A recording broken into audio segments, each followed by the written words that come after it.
জানিয়ে দিব এই মুহূর্তে আমাদের হাতে এসেছে গুরুত্বপূর্ণ আপডেট আন্তর্জাতিক সংবাদের শিরোনাম। শুরুতেই থাকছে ইরানে ভয়ঙ্কর ক্ষেপণাস্ত্র বানাতে সাহায্য করছে চীন, শঙ্কিত ডোনাল্ড ট্রাম্প প্রশাসন। এদিকে যুক্তরাষ্ট্রের হামলা ঠেকাতে কতটা প্রস্তুত ভেনেজুয়েলা। আরও জানাবো ইন্দোনেশিয়ায় ভূমিধসে 6 জনের মৃত্যু, 17 জন নিখোঁজ। এদিকে চীনা নাগরিকদের জাপান ভ্রমণ না করার আহ্বান। সব শেষে জানিয়ে দিব ক্যারিবীয় অঞ্চলে নৌকায় মার্কিন সেনাবাহিনীর 20তম হামলায় নিহত 4। এতক্ষণ শুনছিলেন হাতে থাকা আপডেট সংবাদের শিরোনাম, এবারে বিস্তারিত। তবে তার আগে অনুরোধ রইল ভিডিওটিতে একটি লাইক এবং কমেন্ট করে জানিয়ে দিন ভিডিও সম্পর্কে আপনার মূল্যবান মতামত। আরও জানিয়ে দিন ভিডিওটি কোথা থেকে দেখছেন বা কোন জেলা থেকে দেখছেন। ইরানে ভয়ঙ্কর ক্ষেপণাস্ত্র বানাতে সাহায্য করছে চীন, শঙ্কিত ডোনাল্ড ট্রাম্প প্রশাসন। চীন গোপনে ইরানকে ক্ষেপণাস্ত্র তৈরির জন্য গুরুত্বপূর্ণ রাসায়নিক উপাদান পাঠাচ্ছে বলে দাবি করেছে মার্কিন সংবাদ মাধ্যম সিএনএন। এ প্রতিবেদনে বলা হয়েছে সেপ্টেম্বর থেকে অক্টোবর পর্যন্ত চীন থেকে ইরানে প্রায় 2000 টন বিস্ফোরক উপাদান পৌঁছেছে। বিশেষজ্ঞদের মতে এগুলো ক্ষেপণাস্ত্রের সলিড ফুয়েল তৈরির জন্য অপরিহার্য, যা ইরানের সামরিক শক্তিকে আরও বাড়াবে। মার্কিন কংগ্রেসম্যান রাজা কৃষ্ণমূর্তি ও জো কার্টিনি বিষয়টি নিয়ে ট্রাম্প প্রশাসনের কাছে ব্যাখ্যা চেয়েছেন। তারা বলছেন, চীন যদি ইরানকে এমন সমর্থন দেয় মধ্যপ্রাচ্যের নিরাপত্তা ঝুঁকিতে পড়বে। যুক্তরাষ্ট্রের পদক্ষেপ কী হবে তা জানতে চাই।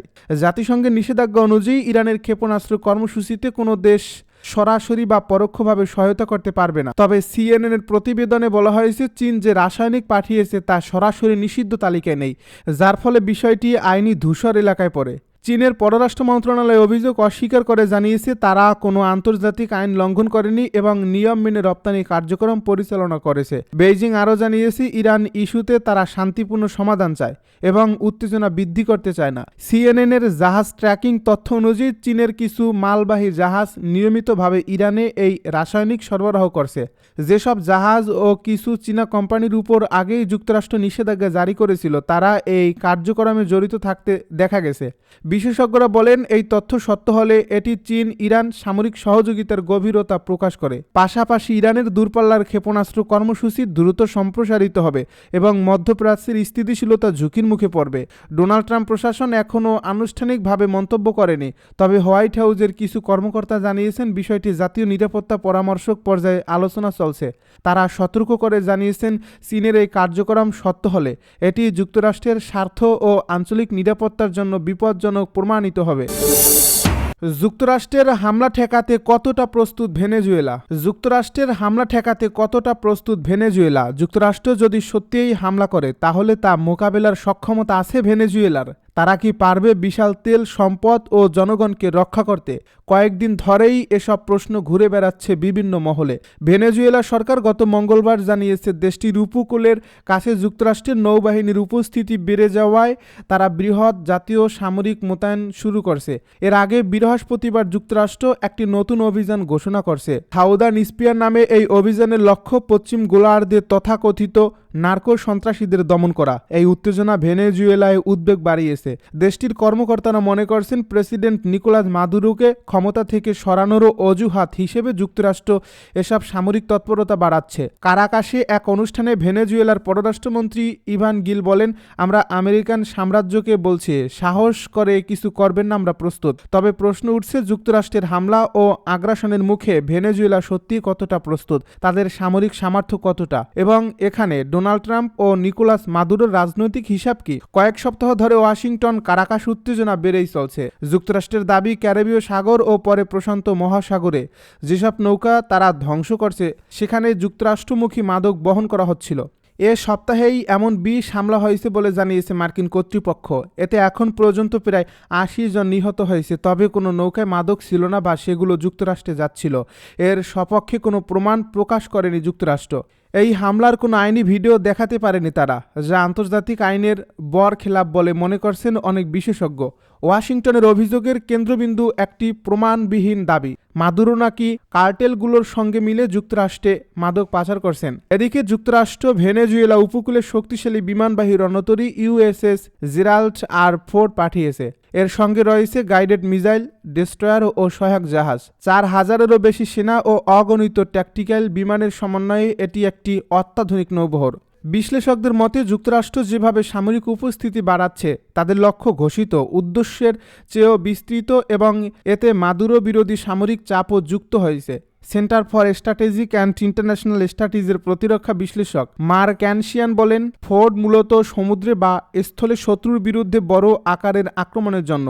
মাদক বিরোধী অভিযানে এটি আদর্শ নয়। তিনি আরও বলেন, এই মোতায়েন স্থায়ী হতে পারে না। বিশ্বের নানা অঞ্চলে এমন শক্তিশালী জাহাজের চাহিদা রয়েছে। ইন্দোনেশিয়ায় ভূমিধসে 6 জনের মৃত্যু, 17 জন নিখোঁজ। ভারী বৃষ্টিপাতের পর ইন্দোনেশিয়ার মধ্য জাভা প্রদেশে ভূমিধসে 6 জনের মৃত্যু হয়েছে। সেই সঙ্গে অন্তত 17 জন নিখোঁজ রয়েছেন। শনিবার রাষ্ট্রীয় সংবাদ সংস্থা আন্তার এ খবর জানিয়েছে। ইন্দোনেশিয়ার দুর্যোগ ব্যবস্থাপনা সংস্থার কর্মকর্তা বুদি ইরাওয়ান জানান, বৃহস্পতিবার মধ্য জাভার শিলাক্যাপ শহরে ভূমিধসের ফলে শিবেই উইনিং গ্রামের বেশ কয়েকটি বাড়ি মাটির নিচে চাপা পড়ে। এর আগে 3টি মৃতদেহ উদ্ধার করা হয়েছিল। তিনি বলেন, আমরা আরও 3টি মৃতদেহ খুঁজে পেয়েছি আর মাত্র 17 জনকে খুঁজে পাওয়া বাকি আছে। আমরা আমাদের সর্বোচ্চ চেষ্টা চালিয়ে যাচ্ছি। বুদি আরও বলেন, উদ্ধারকারীদের জন্য স্থানটি বেশ চ্যালেঞ্জিং।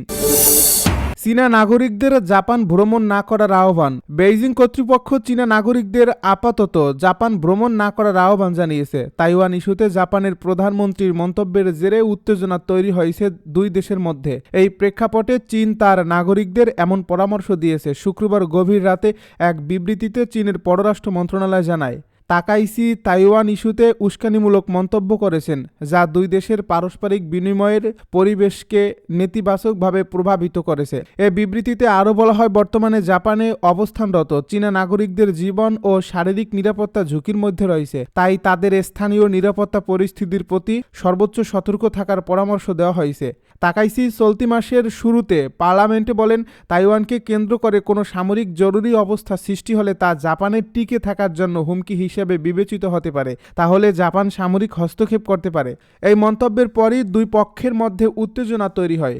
এর ফলে চীন থেকে জাপানে পর্যটন ও দুই দেশের বিভিন্ন বিনিময় কর্মসূচি নিয়ে উদ্বেগ বাড়ছে। জাপান ন্যাশনাল ট্যুরিজম অর্গানাইজেশনের তথ্য অনুযায়ী চলতি বছরের জানুয়ারি থেকে সেপ্টেম্বর পর্যন্ত চীন থেকে 74,80,000 পর্যটক জাপান ভ্রমণ করেছেন, যা সব দেশ ও অঞ্চলের জন্য সর্বোচ্চ। জাপানের প্রধানমন্ত্রীর এই মন্তব্যের পরেই শুক্রবার উভয় দেশই একে অপরের রাষ্ট্রদূতদের তলব করে। একই দিন রাতে জাপানে অবস্থিত চীনা দূতাবাস তাদের উইচ্যাট অ্যাকাউন্টে একটি সতর্কতা জারি করে। চীনা দূতাবাসের পোস্টে বলা হয়, তাইওয়ানের বিষয়ে জাপানি নেতাদের প্রকাশ উস্কানিমূলক মন্তব্য দুই দেশের জনগণের পারস্পরিক সম্পর্কের পরিবেশকে ক্ষতিগ্রস্ত করছে।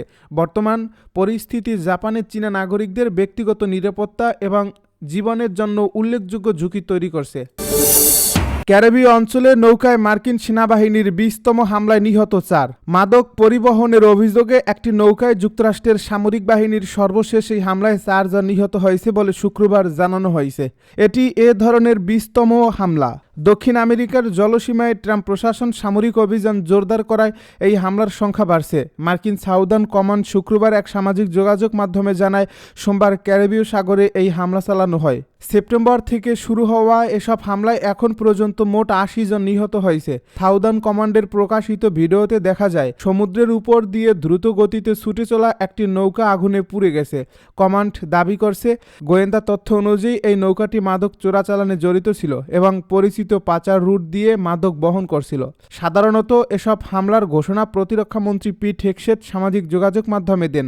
তবে এবার সাউদার্ন কমান্ড নিজেই বিবৃতি দিয়েছে এবং পরে হেগসেট তা আবার পোস্ট করেছেন। হেগসেট সোমবার জানিয়েছিলেন, এর আগের 2 হামলা রবিবার পরিচালিত হয়েছিল। মার্কিন পররাষ্ট্রমন্ত্রী মার্কো রুবিও বলেছেন, যুক্তরাষ্ট্র মাদুরোকে ভেনেজুয়েলার বৈধ নেতা হিসেবে স্বীকৃতি দেয় না এবং তার সরকার মাদক পাচারে সহযোগিতা করছে। অন্যদিকে মাদুরো দাবি করছেন, যুক্তরাষ্ট্র তার বিরুদ্ধে কৃত্রিম যুদ্ধ সাজাচ্ছে।